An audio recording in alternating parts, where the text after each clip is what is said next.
Welcome to Sinister Stories, where the shadows move, the rules matter, and what you don't see is sometimes the scariest part.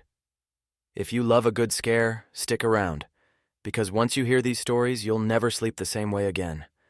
Subscribe, if you dare. It started like any other late shift at the freezer warehouse. Just me, Ron, minding my own business. The hum of the cooling systems, the rhythmic beep of forklifts, and the cold sinking into my bones. Routine stuff, until it wasn't. I was checking inventory with a couple of coworkers when I heard it. The metallic clang of the loading dock door. My stomach dropped. That door wasn't supposed to open until the morning crew rolled in. I glanced at the others. Something wasn't right. That's when I saw them. A group of 3 or 4 figures, all dressed in black. No logos, no badges, just masks and weapons. Real bad news. Their movements were sharp, coordinated, like they knew exactly what they were doing. And worse, they weren't here to rob the place. They were here for something else. Or someone. My pulse spiked. "Don't let them see us," I whispered. But it was too late. One of them looked up, and our eyes locked. I didn't wait. "Move!" I hissed. The freezer section. Only shot we had. The door slammed behind us, the cold hitting like a slap. No time to think about it. I remembered the ladder to the roof, hidden behind stacks of frozen produce. The sounds of boots echoed behind us, getting closer. "Up!" I shouted. "Go! Go!" One by one we climbed. My breath clouded in front of me as I reached the roof and glanced back. They were right behind us. But then they stopped. Just stood there, staring. Then, without a word, they turned around and walked off. What? That made no sense. Why stop? That's when I saw it. A crumpled piece of paper, pinned to the roof access door with a rusty nail. The edges fluttered in the breeze, stained with something dark, something that wasn't rust. The rules. Never confront the intruders. They aren't here for what you think. If they see you, get to the roof. The roof is safe, for a time. Do not attempt to leave the roof through the main hatch. They will be waiting. If the intruders pause and leave, they haven't given up. They're retrieving what they need. You have exactly 17 minutes to escape from the roof once you're spotted. After that, nothing will help you. Never under any circumstance look at the shadows cast by the intruders. I read the list once, twice. My hands were shaking. "This wasn't here before," I muttered. And that's when I heard it. A metallic clatter from below. I rushed to the edge of the roof. The group was back. But now they had equipment, ladders, ropes, and something else. Something jagged. Sharp. Wrong. They knew we were here. Worse, I had no idea how long it had been since they first saw us. 17 minutes. That's all we had. And the shadows. They were crawling up the side of the building. Not like normal shadows. These moved like they had purpose. Like they were alive. The only chance was the front side ladder. The one they probably didn't know about. But it was all the way across the roof, past those shifting shadows. "We gotta move. Now." The wind howled as we sprinted. The building creaked beneath our feet. The shadows reached for us. I felt the cold, slimy brush of them on my leg, but I didn't look. I couldn't. The ladder came into view. Relief surged through me, until I heard it. A voice from below. Low. Raspy. Inhuman. 17 minutes. I froze. The voice wasn't loud, but it echoed like it had been whispered right next to my ear. Low. Raspy. Inhuman. 17 minutes. I didn't look back. I couldn't. I forced my legs to move. Every step felt heavier than the last. My breath came in ragged gasps as the cold wind bit harder. The ladder was right there, just a few feet more. "Ron!" One of my coworkers, Mike, yelled. "They're coming!" I risked a glance back. The shadows. Man, the shadows. They weren't just creeping anymore, they were surging. Like waves, black and churning, reaching up from the ground. The figures in black moved slowly behind them, carrying the equipment. Calm. Patient. They knew we couldn't run far. We hit the ladder. I went first. My hands burned as they gripped the cold metal. I climbed down as fast as I could, glancing up every few seconds. Mike and Sarah followed. We hit the ground running. I didn't dare look back. The parking lot was empty. Too empty. No cars. No trucks. Just the pale glow of the streetlights and our frantic footsteps echoing off the asphalt. My breath clouded in front of me. My lungs burned. "Where are we going?" Sarah gasped. "The woods," I said. It's dark. We can lose them there." No one argued. The tree line loomed ahead. Dark, quiet, and somehow safer than the open lot. We sprinted toward it. My legs screamed for me to stop, but I didn't. I couldn't. We reached the woods and ducked behind a fallen tree. My heart pounded so hard I thought it might burst. I forced myself to stay still and listen. Silence. Just the wind through the branches. And then, footsteps. Crunch. Crunch. Slow. Deliberate. Coming from the lot. I held my breath. The footsteps stopped. I risked a peek. They were standing at the edge of the woods, watching, but they weren't moving. They just stood there, silent, still, waiting. "What are they doing?" Mike whispered. "I don't know," I whispered back. "But they're not coming in." That's when I noticed the shadows again. They weren't moving like before. They were stretching, forming a circle around the warehouse. Slowly, tightening. It clicked. "They're not coming after us," I said. "They're trying to trap us." Suddenly my phone buzzed. I nearly dropped it. The screen lit up. One new message, no number, just a single word: run. My blood turned to ice. I looked up. The shadows had stopped stretching. The figures were still there, still watching. But something else had changed. The warehouse door was open, wide open, and from the darkness inside something was coming. Something bigger. I couldn't make it out at first, just a shape. But as it stepped into the light, I realized what I was looking at. It wasn't human. It wasn't even pretending to be. I didn't want to see it. I didn't want to know. But my eyes were locked on the warehouse door. The shape stepped into the pale glow of the streetlight, and everything I knew about fear changed. It was tall. Too tall. Its limbs thin and jointed wrong, like a puppet held together with frayed strings. The skin was gray, stretched tight over bones that seemed to shift beneath it. But it was the head that froze me. It had no face, just smooth skin where eyes, a nose, and a mouth should be. But somehow I could still feel it, looking at me. Behind me, Mike whispered, What is that?" I shook my head.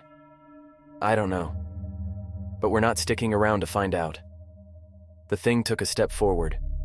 No sound. Not even the gravel crunched under its feet. Silent.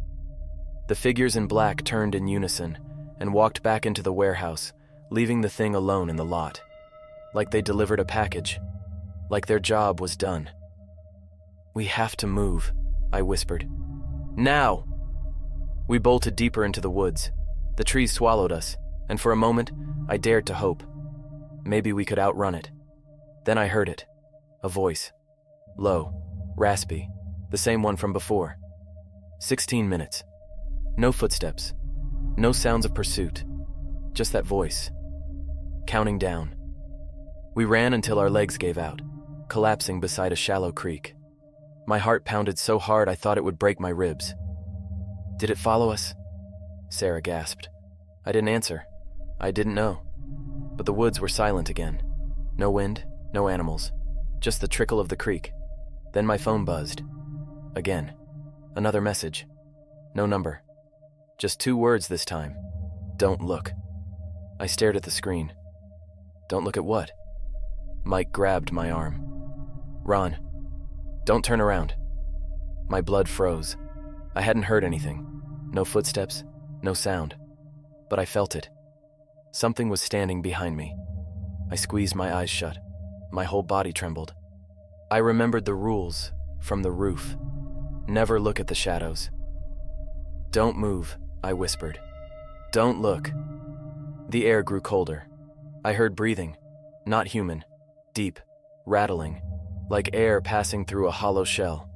Seconds dragged into minutes, then footsteps. The thing walked past us, slowly, silently, its long limbs brushing the trees. The moment it was gone, I let out a shaky breath. Mike turned to me, eyes wide. We can't stay here. No, I said. We have to get to the highway. Someone will see us there. Sarah didn't say a word. She just pointed to my phone. Another message. This one chilled me to my core. Highway equals trap. What do we do then? Mike hissed. We can't go back, and we can't go forward. Before I could answer, I heard it again. The voice. Closer this time. 15 minutes. And from the distance, a second voice. Not raspy, not low, a scream I recognized. It was my voice. No. The word slipped out before I could stop it. That scream. It was me. My own voice echoing from somewhere deep in the woods. But I was here. I was standing right here. What the hell was that? Mike whispered, backing away. His eyes darted around like he expected the trees to start moving. Sarah grabbed my arm. Ron, what's going on? I didn't have an answer. I couldn't even think straight. My mind kept circling back to the scream. Why did it sound like me? The voice came again, closer this time. 14 minutes.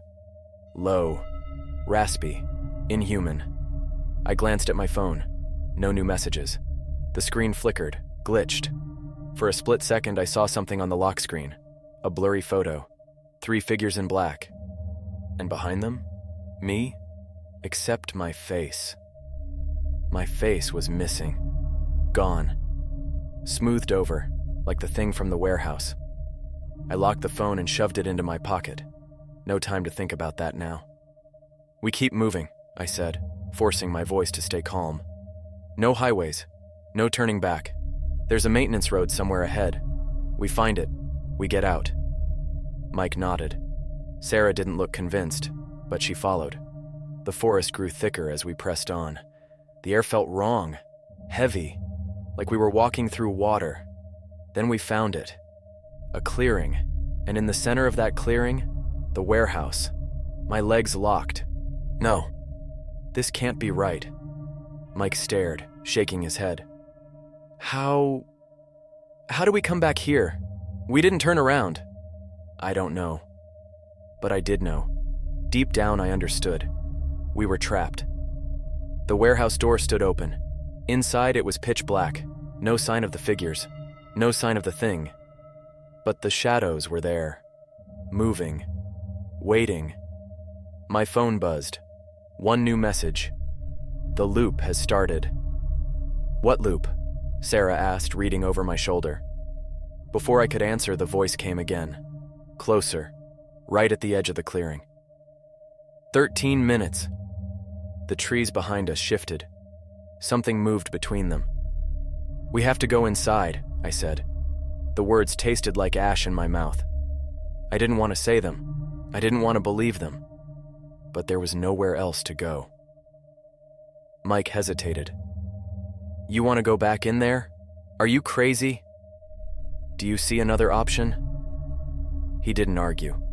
We stepped into the warehouse. The air inside was colder than before. The shadows clung to the walls, stretching across the floor like fingers. Then I heard it again. The scream. My scream.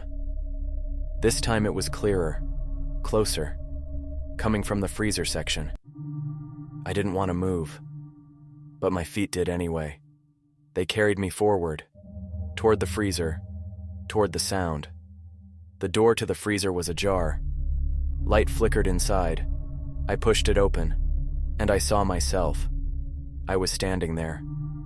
Me facing the freezer shelves, my back to the door, perfectly still. Ron? Mike whispered behind me. I raised a hand, my hand, but the other me didn't move. The shadows in the freezer thickened. They gathered at the edges of the room, shifting, whispering. My phone buzzed again. Final message. If you touch him, the loop ends. But as I stared at myself, I understood. The loop wouldn't end. I would. And from behind me, the voice whispered once more. 12 minutes. I stared at myself, frozen, motionless. The other me stood there like a statue, back turned, silent. The freezer hummed. The shadows thickened around the edges of the room, whispering in a language I couldn't understand. Behind me, Mike and Sarah waited, silent. I could feel their fear like a static charge in the air. My phone buzzed in my pocket. Final message. 11 minutes. The countdown continued. My breath misted in the freezing air. I stepped closer. Each step felt heavier than the last, like gravity was pulling me down. "Ron, don't," Sarah whispered. Her voice cracked with fear. "Don't touch him." The message said not to. I wanted to stop. I wanted to turn around and run.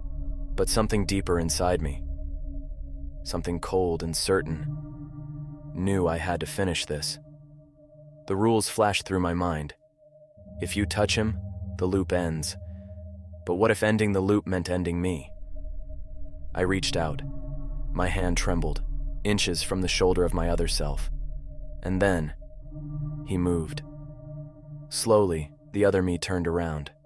My breath caught in my throat. His face, my face, but wrong.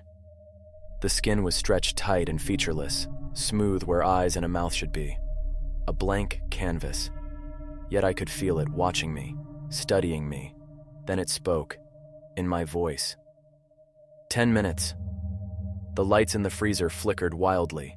The shadows surged, crawling along the walls, writhing like a mass of living things. Mike screamed, "Ron, we gotta get out of here!" The other me stepped forward, mimicking my movements perfectly. 1 step, 2. I backed away, but the shadows closed in. The voice came again, overlapping. My voice, but distorted. 9 minutes. And then I heard the scream. My scream. Coming from somewhere outside the warehouse. The same scream that had led us here. "We're stuck," Sarah sobbed. "It's a loop. We're going to keep living this again and again." "No," I whispered. "Not again. Not this time." I looked back at the other me. It raised its hand. The same motion I made earlier, mirroring me perfectly. If I touch him, the loop ends. I stepped forward. The shadows surged, licking at the edges of the freezer. The countdown echoed louder in my head. 8 minutes. I reached out. My fingers trembled. The air grew colder. I pressed my hand against the shoulder of the other me. Everything went dark. The cold vanished. The shadows disappeared. Silence. I opened my eyes. I was standing in the warehouse parking lot, alone. The building loomed in front of me. Silent. Empty. My phone buzzed. A single message on the screen. "Congratulations. Loop terminated." Relief washed over me.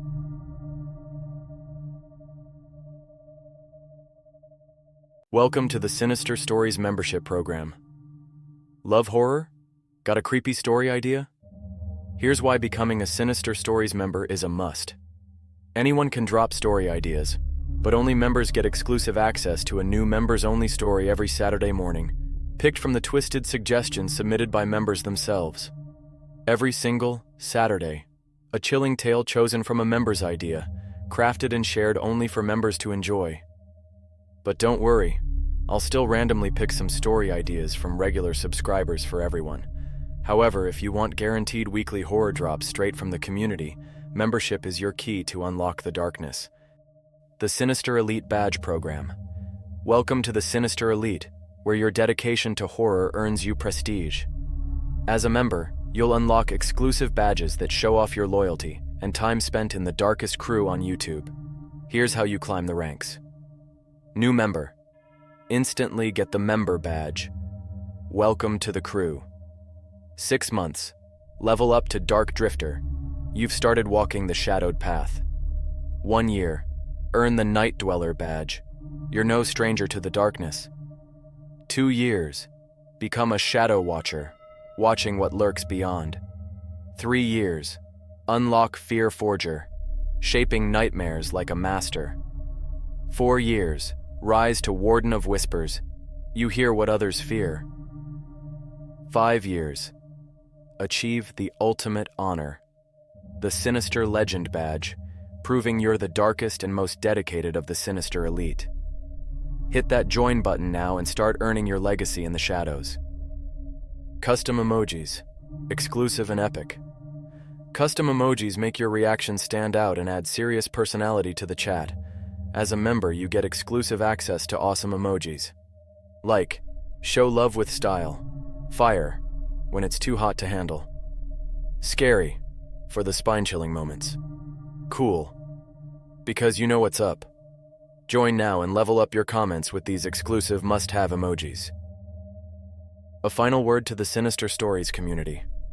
I just want to take a moment to say thank you to everyone who's been part of this journey so far. Whether you're a longtime subscriber, a new viewer, or considering joining the Sinister Elite, your support means everything. For those in the Sinister Elite, I'm committed to keeping the experience fresh and exciting, continuously adding new perks, exclusive stories, and creepy surprises to make being a member truly worth it. Every Saturday, a brand new horror story inspired by your ideas drops exclusively for you, and those loyalty badges? They're a badge of honor, showing just how deep you've traveled into the darkness with me. By joining, you're not just unlocking exclusive content, you're also helping the channel grow in ways I truly appreciate. Your support allows me to keep creating the terrifying tales you love and push sinister stories to even darker, scarier places. As always, I'm grateful for every single viewer, subscriber, and member. You all make this journey possible. Hit that join button and stay sinister, my friends. The horror's just getting started.